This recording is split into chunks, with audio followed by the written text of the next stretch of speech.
Hello out there, ladies and gentlemen. It is Tuesday, October 24th, getting close to Halloween.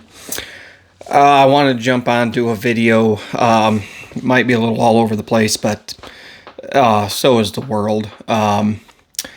So the other day on my video, I reported that Joe Biden paid cash for his Delaware home, $2,700,000 in cash.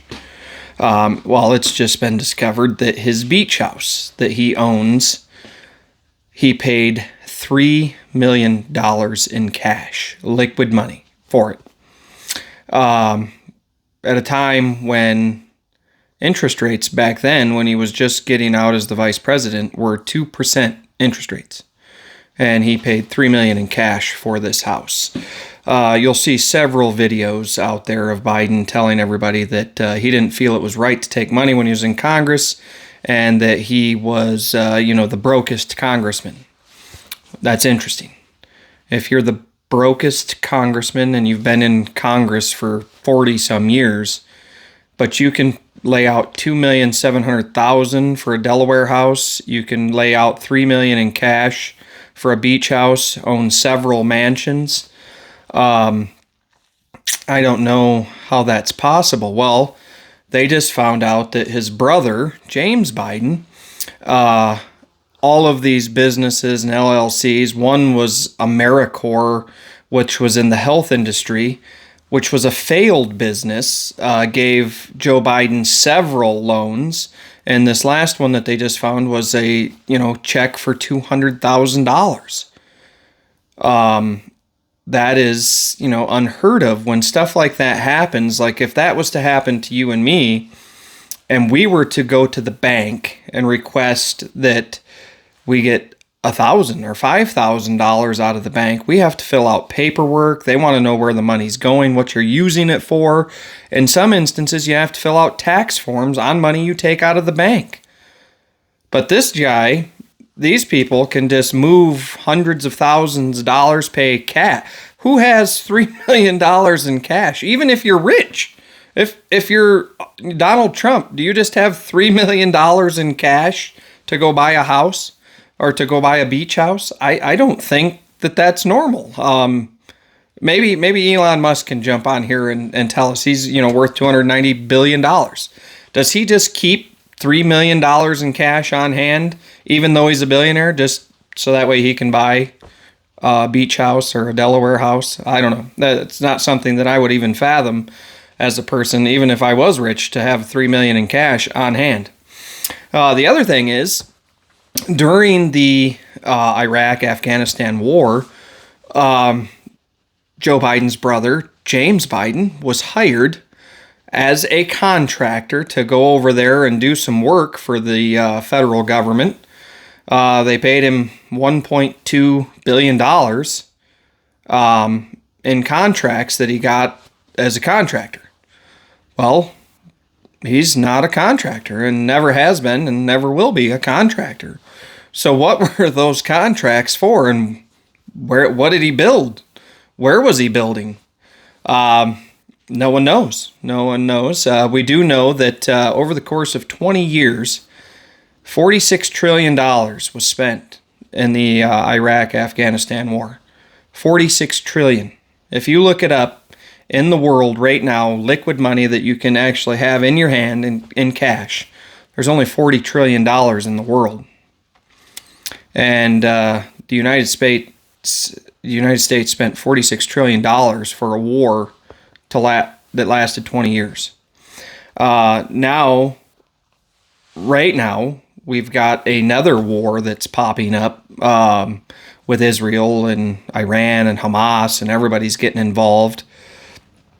It's because wars generate money. Money. They have no Speaker of the House right now. They're having trouble getting a Speaker of the House because they want someone that they can control, that they can pay off to send money and approve it to send money to these other countries so it can be laundered back. I think there's maybe 10 people in Congress that are not corrupt. That is their point, and their goal is to get involved in these conflicts or start these conflicts on purpose so that way they can launder money. For 20 years, they were able to launder it in Iraq and Afghanistan. And then for the last 2.5 years, they were able to launder perfectly through Ukraine with no end in sight, just endless price tag of how much money they could get kickbacks and laundering on. When that was stopped because they ousted Speaker McCarthy, they needed a new venue in order to be able to launder their money. And now we're involved in the conflict in Israel, in Iran and Hamas and all of that, which you'll know if you watch any Twitter, any YouTube videos, anywhere, that we are actually funding both sides of that war. We gave money to Israel in the amount of $14 billion. We gave Iran $6 billion. And we just gave Hamas $100 million to aid them in the war.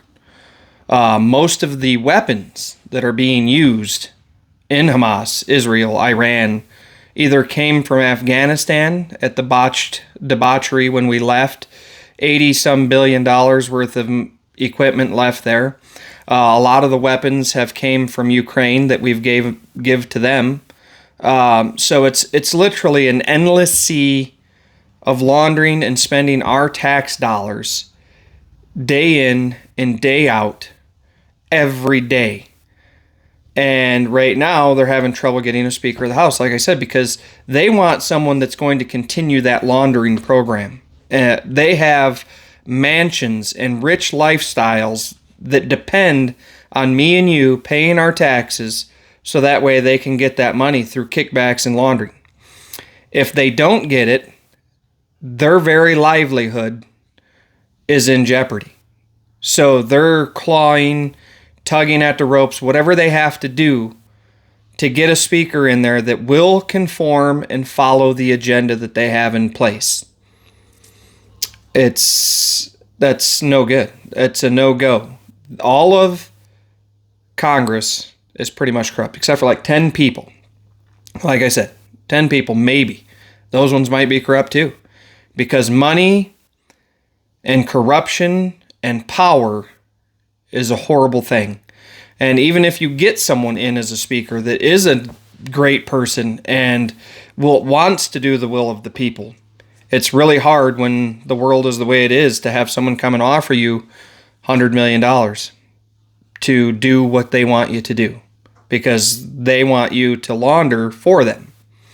Or they threaten your family or threaten your way of life to do what they want you to do. So, like I said, I always say it on my channel, stay vigilant. Pay attention to what's going on. Really delve deep into what they're telling you and the narratives that are going on. Because I don't think everything is as it seems. It's just my opinion. I'm just a guy on YouTube telling you what I think. But really look into these things. Delve into it. And with everything that's going on, with all of these different wars to generate money, you would do yourself wisely to look up Operation Northwoods and read about it. Kind of interesting. But that's my story for today. Like and subscribe to the channel. I try to, tell it like it is and what I find out. I try to bring the truth, the ugly truth most of the time. And that's why the channel is called The Ugly Truth 2023. Like I said, like and subscribe, share this video, and I'll see you on the next one. Thanks.